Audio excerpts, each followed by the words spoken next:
बच्चों, स्वागत है हमारे यूट्यूब चैनल फिजिक्स विद के उत्तम में। और आज हम लोग 11th क्लास के फिजिक्स में रोटेशनल मोशन का लेक्चर नंबर 3 पढ़ने जा रहे हैं। और आज हम लोग पढ़ेंगे घूर्णन गति के समीकरण क्या होते हैं और इनका निगमन किस प्रकार से किया जाता है। तो घूर्णन गति के समीकरण क्या होते हैं, पहले तो ये जान लें हम लोग, उसके बाद फिर हम लोग जानेंगे कि उनको किस प्रकार से डिराइव करते हैं। तो रेखीय गति के समीकरण तो हम लोगों को पता है। रेखीय गति के समीकरण तीन समीकरण होते हैं। v = u + at। दूसरा समीकरण होता है s = ut + ½ at²। तीसरा समीकरण होता है v² = u² + 2as। यहाँ पर u क्या होता है, कोई वस्तु चल रही है उसका प्रारंभिक वेग कितना है u, इस समय बाद उसका वेग कितना हो जाता है v। यानी ये हम समझे कि इसको पता होना चाहिए u, v, a, t ये क्या होते हैं। u का मतलब किसी वस्तु का प्रारंभिक वेग, v का मतलब किसी वस्तु का अंतिम वेग, a का मतलब उसका त्वरण, t का मतलब समय, s का मतलब दूरी या विस्थापन कह सकते हैं। तो इस तरीके से ये जो सिंबल यूज किए गए हैं, इसी प्रकार से जब कोई वस्तु घूर्णन गति कर रही हो तो क्या चेंज कर देते हैं हम लोग और समीकरण नए बन जाते हैं। घूर्णन गति के समीकरण का लिखना है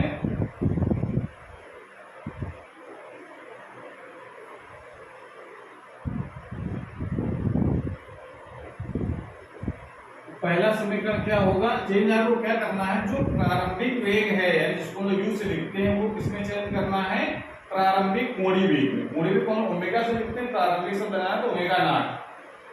v होता है किसी वस्तु का अंतिम वेग, यहाँ पर अंतिम वेग लिखते हैं ओमेगा से।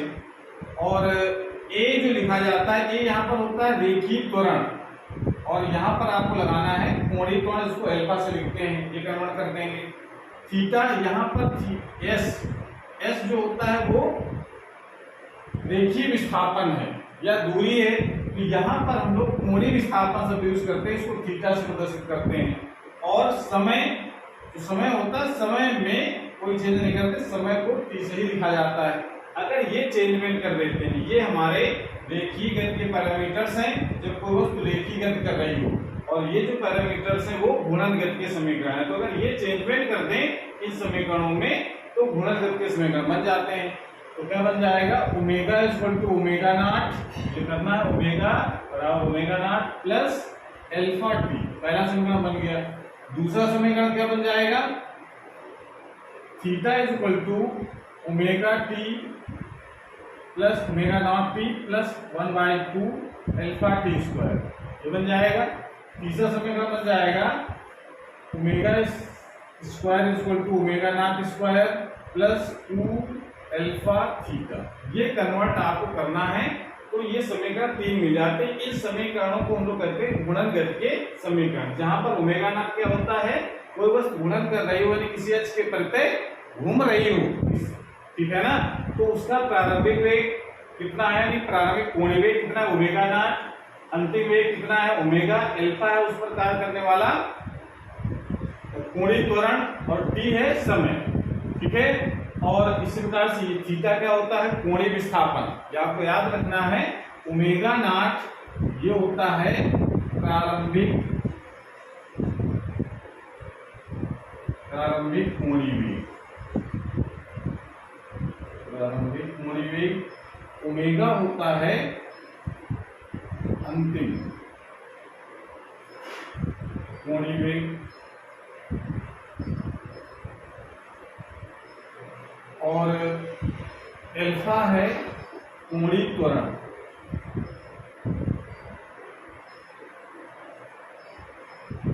और थीटा होता है कोणीय विस्थापन।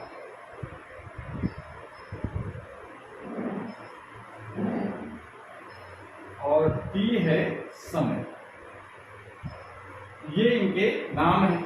तो अब जरा ये तो समीकरण आपको याद रखने हैं, साथ में कैसे बने हैं। तो बनाने में कोई अंतर नहीं है इस समीकरण जो जैसा ये समीकरण बनाते हैं सेम उस तरीके के समीकरणों को बनाया जाता है। तो अगर ये समीकरण बनाना आता है तो फिर ये वाले समीकरण को भी आसानी बना सकते हैं, लेकिन कौन से मेथड से बनाना है समीकरणों को? कैलकुलस मेथड से। कैलकुलस से कुछ फार्मूले आपको याद होने चाहिए, साथ में कोणीय वेग क्या होता है उसका क्या फार्मूला है, कोणीय त्वरण क्या होता है इसका क्या फार्मूला है, कोणीय विस्थापन क्या होता है, ये सब कुछ आपको पता होना चाहिए, तभी ये इसका डेरिवेशन समझ में आएगा। ठीक है, इसको नोट कर लीजिए। उसके बाद फिर एक एक समीकरणों का हम लोग निगमन करते हैं।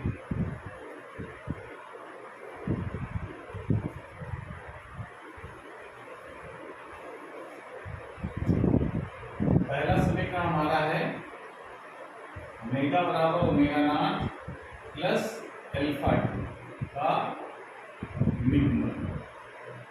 मतलब क्या होता है? डिराइव करना है कैसे बने हैं ये समीकरणों को बनाना है।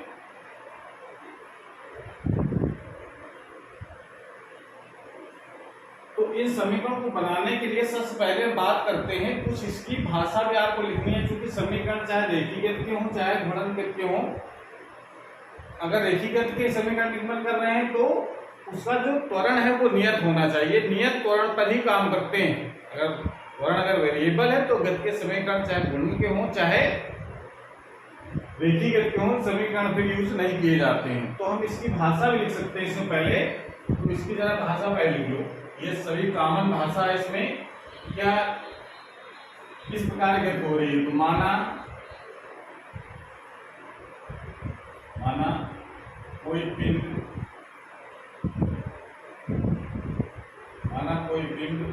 नियत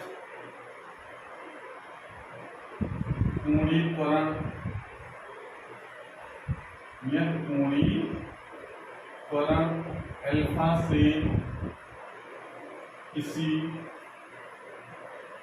घूर्णन अक्ष के परितः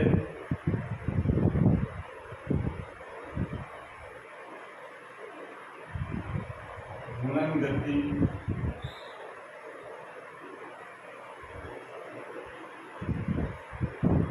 कर रहा है, यह माना है। माना कोई पिंड नियत कोणीय त्वरण अल्फा से किसी घूर्णन अक्ष के परितः घूर्णन गति कर रहा है, जिसका t बराबर 0 समय पर कोणीय वेग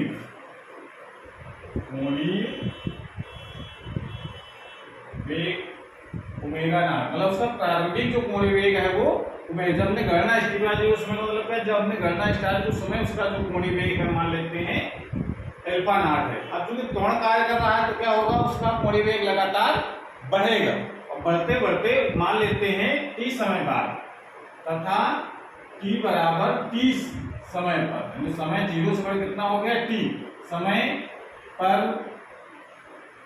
कोणीय वेग बढ़कर ओमेगा हो जाता है। ये हमने क्रिया किस प्रकार गति हो रही है कि गति कैसी है, नियत कोणीय त्वरण से है और किसी घूर्णन इसके परितः घूर्णन गति कर रहा है। प्रत्येक कण एक वृत्ताकार मार्ग पर चक्कर लगा रहा है पिंड का, ठीक है। और उसका जो प्रत्येक कण का जो अक्ष है घूर्णन अक्ष वो फिक्स है, ठीक है। और उस समय जब गणना स्टार्ट किया उस समय उसका समय कितना है 0 और उसका उस समय कोणीय वेग कितना है ओमेगा नॉट, उसका प्रारंभिक कोणीय वेग हो गया। और जैसे समय बीता त्वरण कार्य कर रहा है तो उसका वेग लगातार बढ़ेगा या घटेगा, कुछ भी हो सकता है।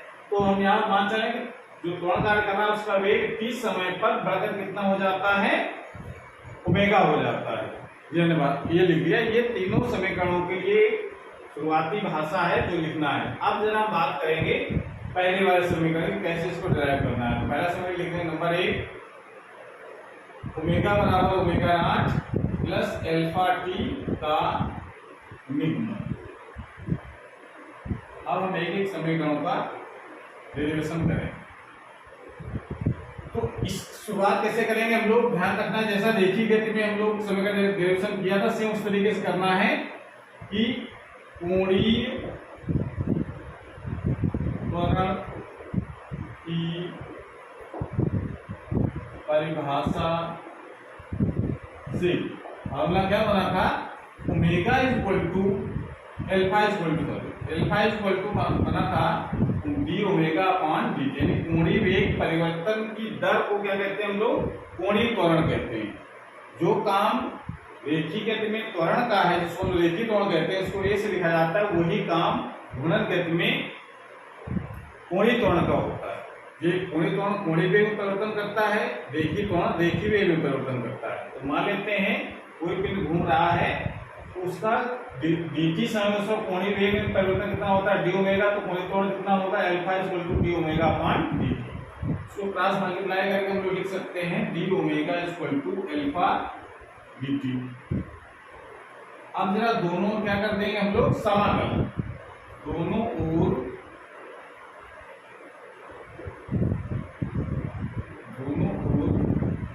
समाकलन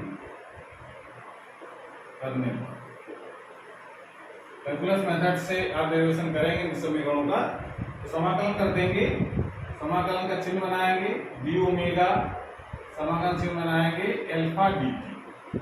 अब समाकलन करना है, साथ में इसकी लिमिट भी लगानी है। लिमिट क्या लगाएंगे, क्योंकि ओमेगा कहां से कहां तक बदल रहा है, ओमेगा नॉट से और ओमेगा तक बदलता है, तो लिमिट आपको रखनी है ओमेगा नॉट से ओमेगा की लिमिट। और समय जो अल्फा तो कांस्टेंट है, समय कहां से कहां तक बदल रहा है, t से 0 से लेकर के t तक, ये इसका समय बदलाव हो रहा है, तो लिमिट लगा दी हमने। अब जरा इसका इंटीग्रेशन करेंगे, तो इंटीग्रेशन फॉर्मूला सबको पता है, इंटीग्रेशन dx का इंटीग्रेशन क्या होता है, x होता है ना, हम लोग फॉर्मूला पढ़ चुके हैं, x की power n dx equal to होता है x की power n plus 1 upon n plus 1। उसके फार्मूले के तहत हम लोग यहाँ पर इस चीज को क्या लिख सकते हैं, समाकलन x की पावर 0 dx। इसका समय क्या कहते हैं, n की वैल्यू कितनी है, 0, 0 प्लस 1 अपॉन 0 प्लस 1 करेंगे तो कितना हो जाएगा, x।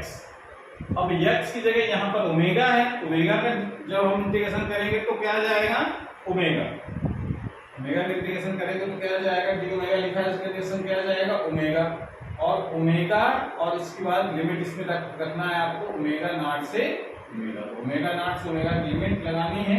अल्फा कांस्टेंट है, ये समाकलन बाहर हो जाएगा, नियम के अनुसार जो कांस्टेंट वैल्यू होती है समाकलन के पहले कर लेते हैं। और इसका dt का क्या हो जाएगा, जैसे डी ओमेगा का ओमेगा हो गया, तो dt क्या हो जाएगा, t, t और t का जो वेरिएशन है, लिमिट आपको लगानी है वो है 0 से t, ठीक है। तो इस प्रकार से यहाँ तक तो इंटीग्रेशन हो गया, कोई दिक्कत है, इंटीग्रेशन का फार्मूला आपको याद होना चाहिए। और अब लिमिट क्या लगाते हैं हम लोग, ओमेगा की जगह ओमेगा माइनस, ओमेगा की जगह ओमेगा, पहले उच्च लिमिट ओमेगा की जगह लगाएंगे, ऊपर वाले उच्च लिमिट, नीचे वाले को निम्न लिमिट कहते हैं। तो पहले ओमेगा की जगह ओमेगा माइनस ओमेगा की जगह ओमेगा नॉट, ये लिमिट रखने का तरीका है। ओमेगा माइनस ओमेगा नॉट हो जाएगा, लिमिट रखें ओमेगा की जगह ओमेगा, फिर माइनस लगाएंगे, फिर हो जाएगा क्या लिखेंगे, omega naught is equal to alpha, तो बाहर लिखा हुआ है, और अंदर क्या बचेगा, यहाँ पर बच रहा है t की जगह t माइनस t की जगह 0, तो क्या बन जाएगा, t माइनस 0, ये लिमिट लगा दी। सॉल्व करेंगे तो ओमेगा इक्वल टू हो जाएगा omega naught, omega minus omega naught equal to क्या हो जाएगा, अल्फा t, या इसको लिख सकते हैं ओमेगा इक्वल टू, उसको पचासा कर लेंगे तो omega naught plus alpha t। इस प्रकार से ये हमारा समीकरण बन जाता है पहला। तो पहला समीकरण बनाने के लिए आपको क्या याद रखना है, कोणीय त्वरण का फार्मूला, और उसको बस क्रॉस मल्टीप्लाई करके दोनों ओर समाकलन कर देना है, बस पहला समीकरण बन जाएगा। तो इस प्रकार से हम पहला समीकरण बना लेते हैं।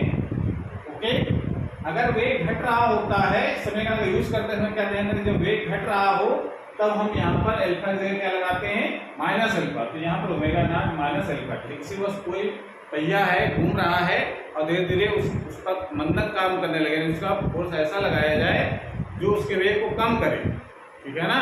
फोर्स कौन सा लगाते हैं हम लोग, जिसको हम लोग उस फोर्स को कहा जाता है बल आघूर्ण। घूर्णन गति में जो काम बल आघूर्ण करता है, रेखीय गति में वही काम बल करता है। बल का काम क्या है, वेग को बढ़ाना या घटाना। तो घूर्णन गति में जो बल आघूर्ण का काम है किसी वस्तु को कोणीय वेग को बड़ा कर देना यानी बढ़ाना या उसको घटाना। तो जब बल आघूर्ण लगाएंगे तो उसका कोणीय वेग घटता बढ़ता है। तो अगर कोई वस्तु तेज चल रही है, बल आघूर्ण लगाया, उसका वेग घटने लगा तो यहाँ पर माइनस आ जाएगा किस समीकरणों में, जैसा कि v बराबर u माइनस 1 जब करते हैं हम लोग तो माइनस को लगाते हैं जब उसके ऊपर मंदन काम कर रहा होता। तो ये चीज तरीके से आपको ध्यान रखेंगे, न्यूमेरिकल में इसकी जरूरत है। कि पहला समीकरण का निर्माण इस प्रकार से कर लेंगे, ठीक है। और ये भाषा आपको सब जितने समीकरण लिखने हैं, अगर पर्टिकुलर एग्जाम में केवल दूसरा समीकरण का डेरिवेशन आता है तो ये भाषा आपको लिखनी ही लिखनी है, ठीक है ना। और उसके बाद फिर समीकरण करेंगे। तो पहला समीकरण कर लीजिए, उसके बाद फिर दूसरा समीकरण करते हैं।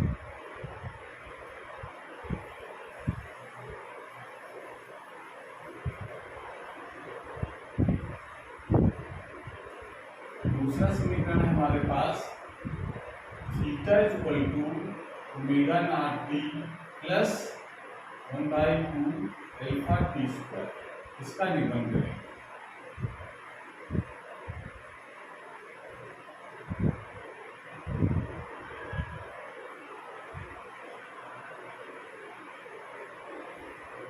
इसका निरूपण हम लोग करते हैं कोणीय वेग की परिभाषा से, इसका स्टार्ट करते हैं। तो कोणीय वेग की परिभाषा से, कोणीय परिभाषा से क्या सूत्र लिखा जाता है, ओमेगा इक्वल टू लिखते हैं D theta upon D T. एक सेकंड में कितना कोण आंतरित करता है उसको हम लोग कोणीय वेग कहते हैं, यानी कितना उसका कोण का मतलब कितना उसका कोणीय विस्थापन है। अगर dt से कोणीय विस्थापन डी थीटा होता तो कोणीय वेग कितना हो जाएगा, ओमेगा। अब हम क्या करेंगे, इसको क्रॉस मल्टीप्लाई करके लिख सकते हैं D theta is equal to omega dt, ऐसा लिख सकते हैं। और यहाँ चूंकि वहां पर अल्फा, इसके पहले समीकरण क्या था, वहां पर अल्फा था, अल्फा जो लिखा गया था वो कैसा मान रहा था हम लोग, नियत त्वरण है। यहाँ पर ओमेगा जो है वो नियत नहीं, इंटीग्रेशन ऐसे नहीं हो पाएगा। उसको इंटीग्रेशन करने के लिए हम लोग क्या करते हैं, अल्फा ओमेगा की जगह हम लोग ऐसा टर्म लगाएंगे जो टी के साथ वेरी ना कर रहा हो, टी के साथ नियत हो। तो अब इसको क्या करेंगे हम लोग, इसके लिए करते क्या है, जो समीकरण पहला वाला था, समीकरण omega equal to omega naught plus alpha T से ओमेगा का मान रखने, क्योंकि ओमेगा तो समय के साथ बदल रहा है, क्योंकि त्वरण कार्य कर रहा है तो ओमेगा क्या हो जाएगा, तो बदलेगा। तो ये वैल्यू जब यहाँ लगा देंगे तो ओमेगा नॉट और अल्फा ये दोनों क्या हो जाएंगे, कांस्टेंट। ओमेगा नॉट कोई वस्तु का प्रारंभिक वेग हम नियत मान चल रहे हैं, चाहे वो 10 सेकंड बाद देखें कोणीय वेग तो बदल जाएगा, लेकिन प्रारंभ में कितना था वो 10 सेकंड बाद, चाहे 5 सेकंड बाद, चाहे 20 सेकंड बाद, प्रारंभिक वेग तो उतना ही होगा, समझ रहे हैं। तो ये कांस्टेंट हो गया। तो ये वैल्यू जरा यहाँ लगा दो पहले ओमेगा की, तो कितना हो जाएगा, D theta is equal to omega naught plus alpha T, ये हमने ओमेगा की जगह लगा दिया, और डी टी। अब जैसे इसका डी टी के अंदर मल्टीप्लाई करा दो तो लिख सकते हैं omega naught D T plus alpha T और डी टी, ये कर सकते हैं। अब यहाँ पर दोनों ओर समाकलन करें, दोनों ओर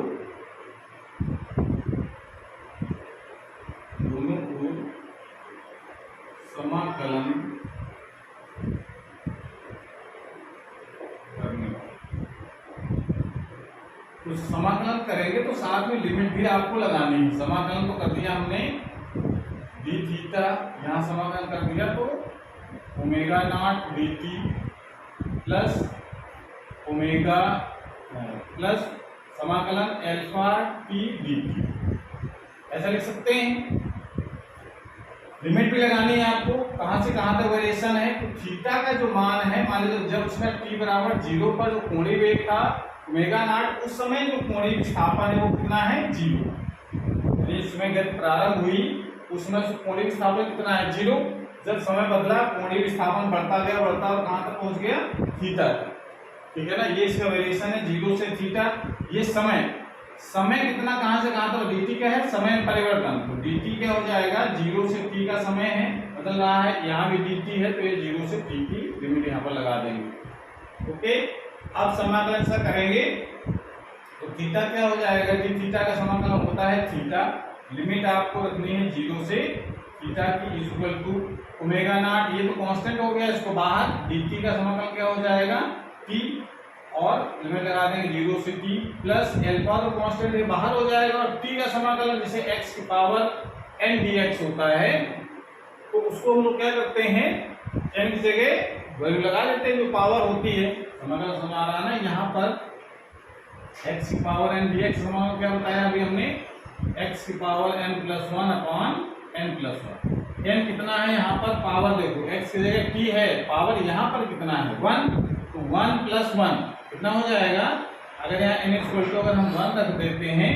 तो यहाँ पर आ जाएगा समाकलन x dx आएगा, x dx आएगा, समाकलन कितना हो जाएगा x की पावर 2 अपॉन ये हो जाएगा। यहाँ पर भी काम करना है, अगर 1 यहाँ पावर है तो इसका समाकलन कितना हो जाएगा t स्क्वायर बाई, और इसकी लिमिट लगा देंगे 0 से, क्लियर हो गया। अब लिमिट की वैल्यू रखनी है,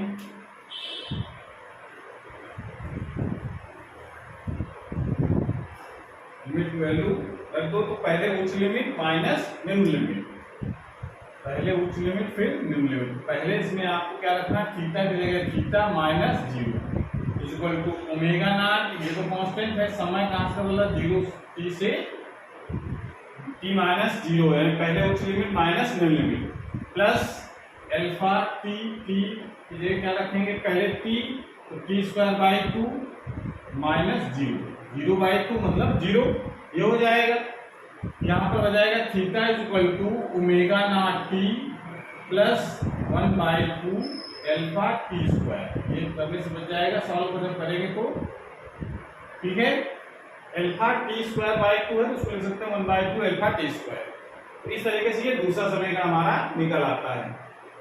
क्लियर हो गया, कोई दिक्कत, ठीक, नोट कर लीजिए उसको, उसके बाद फिर तीसरा समीकरण का निर्माण करते हैं। बहुत आसान है, अगर रेखीगत के समीकरण आते हैं कैलकुलस मेथड वाले तो गुणनफल के समीकरण निर्माण करना बहुत आसान है, बस आपको चेंज वही करना है जो वहां पर हम लोग कोणीय वेग की परिभाषा लिख रहे हैं, वहां पर हम लोग रेखीय वेग की परिभाषा लिखी थी, यहाँ हम लोग कोणीय वेग परिभाषा लिख रहे हैं, वहां हम लोग रेखीय कोण की परिभाषा से निकालते हैं, यहाँ कोणीय कोण परिभाषा निकालते हैं, बस ये अंतर है केवल, बाकी सेम प्रोसेस एकदम करना है।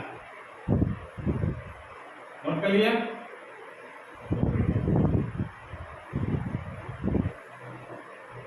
तीसरा समीकरण omega square equal to omega not square plus 2 alpha theta का निगमन करना है। इसका समीकरण निगमन करने के लिए फिर हम लोग कोणीय त्वरण की परिभाषा में आएंगे। कोणीय त्वरण की परिभाषा से फिर आपको शुरुआत आपको याद रखनी पड़े किससे शुरुआत करनी है, तो आपको आसान रहेगा डेरिवेशन। तो कोणीय त्वरण पहला समीकरण कोणीय त्वरण परिभाषा से, दूसरा कोणीय वेग परिभाषा से, तीसरा समीकरण भी कोणीय त्वरण की परिभाषा से स्टार्ट करेंगे। उसके सूत्र लिखेंगे कोणीय त्वरण का, alpha equal to D omega upon, ऐसे कर लेंगे। अब यहाँ क्रॉस मल्टीप्लाई नहीं कराएंगे, यहाँ पर क्या करेंगे हम लोग, राइट हैंड साइड में, ये पॉइंट आपको दिमाग में रखना है, राइट हैंड साइड में D theta, right hand side में, राइट हैंड साइड में अंश, राइट हैंड साइड मतलब किस तरफ, डी ओमेगा अपॉन dt की तरफ, अंश व हर में डी थीटा का गुणा करने पर, तो जरा कर दो राइट हैंड साइड में, इधर नहीं करेंगे, लेफ्ट साइड में D omega upon D T into D theta upon D theta, ऐसे लिख सकते हैं। अब थोड़ा सा रिअरेंज करके लिखा जा सकता है D omega upon D theta, तो इसके नीचे कर लिया, into D theta upon D T, ऐसा कर सकते हैं। ये जो D theta upon D T है ये कोणीय वेग की परिभाषा में आता है। यहाँ लिख सकते हैं हम लोग D omega upon D theta into, यहाँ पर हम क्या लिख सकते हैं ओमेगा। क्यों लिख सकते हैं? क्योंकि ओमेगा की परिभाषा जो आती है, यानी कोणीय परिभाषा में क्या था, D theta upon D T. तो D theta upon D T जगह लिख सकते हैं हम लोग ओमेगा। तो D theta upon D T जगह ओमेगा लिख दिया। अब जरा क्रॉस मल्टीप्लाई कराकर क्या लिख सकते हैं हम लोग, omega d omega is equal to alpha d theta, ऐसा लिख सकते हैं। वो लिखकर उसके बाद अब हम समाकलन कराएंगे। दोनों ओर समाकलन करने पर, दोनों ओर समाकलन करने, तो दोनों ओर समाकलन कर दो। तो समाकलन करेंगे समाकलन चिन्ह, और यहाँ पर ओमेगा डी ओमेगा यहाँ पर आ जाएगा, ओमेगा डी ओमेगा समाकलन करना है इज इक्वल टू समाकलन अल्फा और डी थीटा क्या करना है। लिमिट कौन से लगाएंगे, बस वेरिएशन किसका हो रहा है, ओमेगा। डी ओमेगा इसमें लगा हुआ है, डी लगा हुआ उसका वेरिएशन है। डी ओमेगा वेरिएशन कहां से कहां तक है, ओमेगा नॉट से ओमेगा तक। थीटा कितना वेरिएशन है, 0 से लेकर के थीटा तक। तो इस तरह से ये लिमिट लगा दी हमने। आप जरा इसका इंटीग्रेशन करो तो ओमेगा डी ओमेगा इंटीग्रेशन क्या होगा, जैसे टी डी टी किया गया तो उस तरीके इसको कर सकते हैं ओमेगा स्क्वायर बाई 2, और लिमिट लगाएंगे ओमेगा नॉट से ओमेगा की इक्वल टू अल्फा। तो कांस्टेंट है, नियत तौर से घूम रहा है, पहले से मान चले हैं अल्फा बाहर हो जाएगा, और डी थीटा बचा, इसका समान क्या होगा थीटा। लिमिट लगा देंगे 0 से थीटा। अब जरा लिमिट रखनी है यहाँ पर, तो रखने के पहले उच्च लिमिट रखें तो मेरा ओमेगा स्क्वायर बाई 2 रहेगा, माइनस लगाएंगे फिर रखेंगे निम्न लिमिट, यानी ओमेगा जगह रखेंगे omega not square by 2 equal to, फिर अल्फा रहेगा, थीटा जगह पहले क्या लगाएंगे थीटा माइनस, फिर लिमिट रखेंगे 0। इसको लिख सकते हैं हम लोग omega square minus omega not square is equal to alpha, ये 2 बदल ले जाओ मल्टीप्लाई करके 2 अल्फा थीटा। पहचान कर लो omega square is equal to omega not square plus का हो जाएगा उधर गया तो प्लस 2 अल्फा थीटा। ये जो समीकरण है ये हमारा तीसरा समीकरण कहलाता है गुणनगत। तो इस प्रकार से तीनों समीकरण निर्माण कर सकते हैं। तो दिक्कत है, बस आपको न्यूमेरिकल करते समय ध्यान रखना है कि अगर कोणीय वेग घट रहा हो तो हम जो बीच में प्लस लगा है वहां पर फिर हम माइनस लगा करके क्वेश्चनों को सॉल्व करेंगे। ठीक है, तो इसको नोट कर लो। और आज क्लास हमारी समाप्त होती है। अगर ये वीडियो अच्छा लगा हो तो इसको लाइक जरूर करें, और चैनल अभी तक सब्सक्राइब नहीं किया चैनल सब्सक्राइब करें, जिससे नए वीडियो अपलोड हो उसकी नोटिफिकेशन आपके पास सबसे पहले पहुंच जाए। पढ़ाई करते रहिए। Thank you.